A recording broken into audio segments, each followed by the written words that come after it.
முதுநிலை மருத்துவக் கல்வி நுழைவுத் தேர்வு மையங்களை தமிழகத்தில் அதிகரிக்க வலியுறுத்தி மருத்துவர்கள், பட்ட மேற்படிப்பு மாணவர்கள் ஆர்ப்பாட்டம் நடத்தினர். டிசம்பர் 2ஆம் தேதி முதல் 8ஆம் தேதி வரை நடப்பதாக இருந்த முதுநிலை மருத்துவ தேர்வு மழை வெள்ளம் காரணமாக ஒத்திவைக்கப்பட்டது.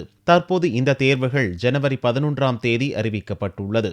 ஏற்கனவே சென்னையில் மையங்கள் ஒதுக்கப்பட்டிருந்தவர்களுக்கு தற்போது மும்பை, கேரளா, ஆந்திரா, கர்நாடகம், கேரளா போன்ற வெளிமாநிலங்களில் தேர்வு மையங்கள் ஒதுக்கப்பட்டுள்ளன. தேர்விற்கான நாட்கள் குறைவாக இருப்பதால் விமானம், ரயில் மற்றும் பேருந்து பயணச்சீட்டு கிடைப்பது கடினமாக இருப்பதாக சனிக்கிழமையன்று சென்னை கலெக்டர் அலுவலகம் அருகில் ஆர்ப்பாட்டத்தில் ஈடுபட்டோர் கூறினர்.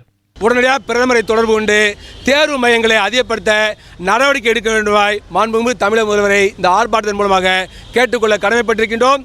தமிழ்நாடு அரசு செலவு செய்துதான் ஏராளமான மருத்துவக் கல்லூரி ஆரம்பிக்கிறார்கள். ஒவ்வொரு மருத்துவக் கல்லூரி ஆரம்பிக்கவும் 220 கோடி ரூபாய் செலவாகிறது.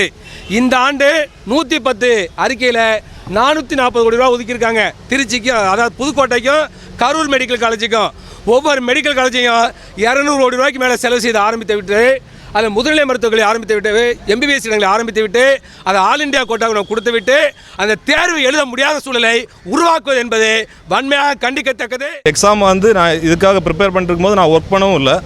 ஸோ எல்லாமே எனக்கு செலவாக தான் இருக்க தவிர எந்த இதுவுமே இதில் கிடையாது. இந்த கஷ்டத்தை யாருமே இது கன்சிடர் பண்ண மாட்டாங்க. சென்டர் போடாததுக்கு எதுவுமே ரீசன் சொல்ல, அது ப்ரோமெட்ரிக்கோட அலாட்மெண்ட்டு அதை தான் நீங்கள் ஃபாலோ பண்ணி ஆகணும் அப்படின்றது மட்டும் தான் சொல்கிறாங்க. வேறு எதுவுமே சொல்ல மாட்டாங்க.